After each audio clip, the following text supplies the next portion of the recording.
Hey everyone, welcome to the post-market analysis for December 16th, Monday, and we're off to a reasonably good start for Monday. You can see that the S&P started out choppy and then held this very mild bullishness throughout most of the day before losing it a little bit at the end of the day. We did end up right at the VWAP though, so that's kind of neutral territory. Overall, we did end up higher than where we opened, and there was that gap up, so that's all pretty positive. When we take perspective though, when we look at it on a daily basis, you can see that all we've done is really just chop ever since Thanksgiving. You could say maybe Thanksgiving week there was a mild push upwards, but ever since then it's just chop, chop, chop perfectly sideways. We've never quite hit that 610 level. We've been talking about the possibility of hitting 610 and then 615 by the end of the year. That would be our Santa Claus Rally. And then whether we could continue that into 2025 would remain to be seen. But so far you can see that the last week and today we're starting off just really sideways, not really going anywhere. Now, I want to take a little bit deeper look today.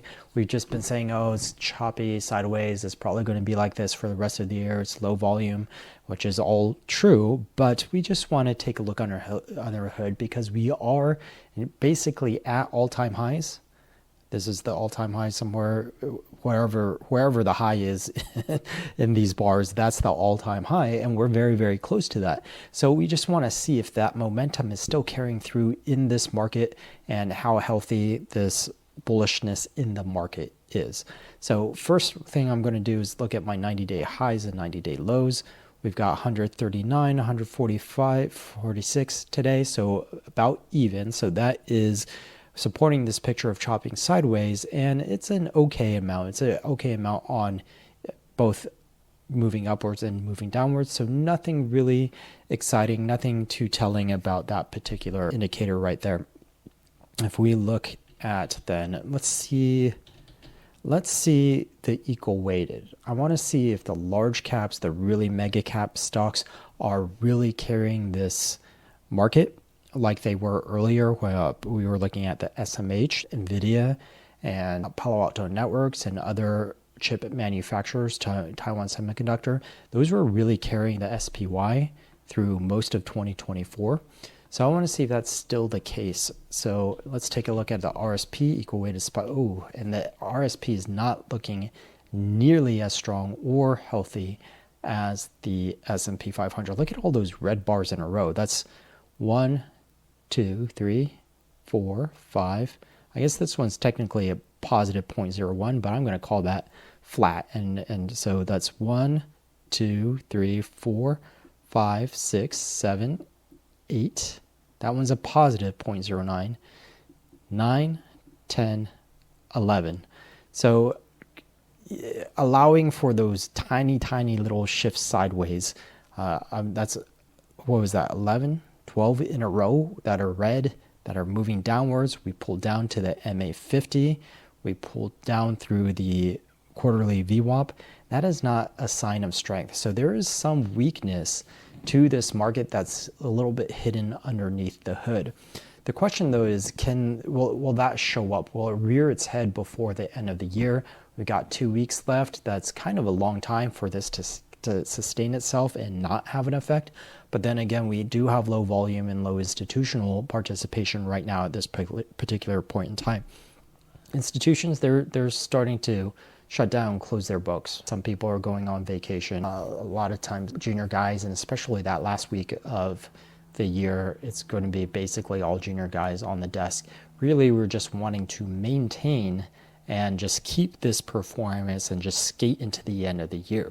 So institutions are a little incentivized to keep this market propped up into the end of the year until their bonuses get calculated, and then they can let things kind of fall apart.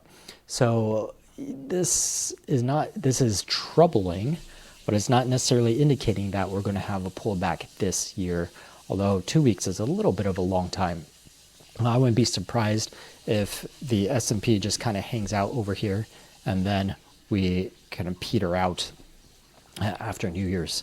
So let's see if there's anything else that we can. So if the RSP is that much weaker then the SPY really, so here we're at all-time highs, we're above the EMA and just following it sideways versus all the way down here on the RSP. So what is holding this up? It's got to be large caps, but which large caps? Is it the SMH like it was earlier this year? And no, SMH has just been chopping for quite some time now. Never really recovered off of this pullback over here. So it's not SMH. So it's probably things like Apple. Yes, Apple doing very well. Google doing very well. Looks like probably an all-time high. And then we've got Microsoft. Microsoft doing well, not as well, but still doing well. So let's do the Magnificent Seven, MAGs. There you go. That's where it is. See the strength in the MAGs? That is basically continuing straight up. So the institutions, what it looks like is institutions are leaning on the large cap stocks to keep the S&P 500 propped up. And that's really the easiest way to do it. If we're going to try to prop up a market, we're not going to go into hundreds and hundreds of tiny little stocks and try to prop everything up. We're going to get the most bang for it. Like the most simplest thing to do is take the largest cap stock and throw a whole bunch of money at it. And even though it's harder to move that, but if I can keep that one stock propped up, it's going to help prop up the entire index. And now if we take it the Magnificent Seven and all the institutions are propping up these 7 stocks, then yes, that'll have an effect, and that will start to help keep that S&P 500 at an elevated level. So it looks like we should have a little bit of a pullback. We actually kind of did the last 2 days, and that allowed us to continue to move upwards. Normally we would expect it to come a little bit further down, but it looks like there's just a lot of propping up in this market. So I'd be kind of careful, but not necessarily again immediate or by the end of this year, but I'd be really interested to see what happens at year end or after the New Year's, and see that first week or second week after we come back, and that coincides with the Santa Claus Rally. So if we want more details, you want a deeper analysis of what might be going on and what's going on in terms of the Santa Claus Rally, well, Goldman Sachs has been saying that they believe that the Santa Claus Rally is in full effect. They're expecting this to keep on going. I'll go into that further into depth. I've got a class tomorrow with Nate Tucci, an awesome guy. So if you're interested in doing that, please join me. I'll put a link in the description and you'll be able to sign up for that. And we'll go into how I plan to trade this last 2 weeks of the year, trading that Santa Claus Rally, and then what it means going into 2025.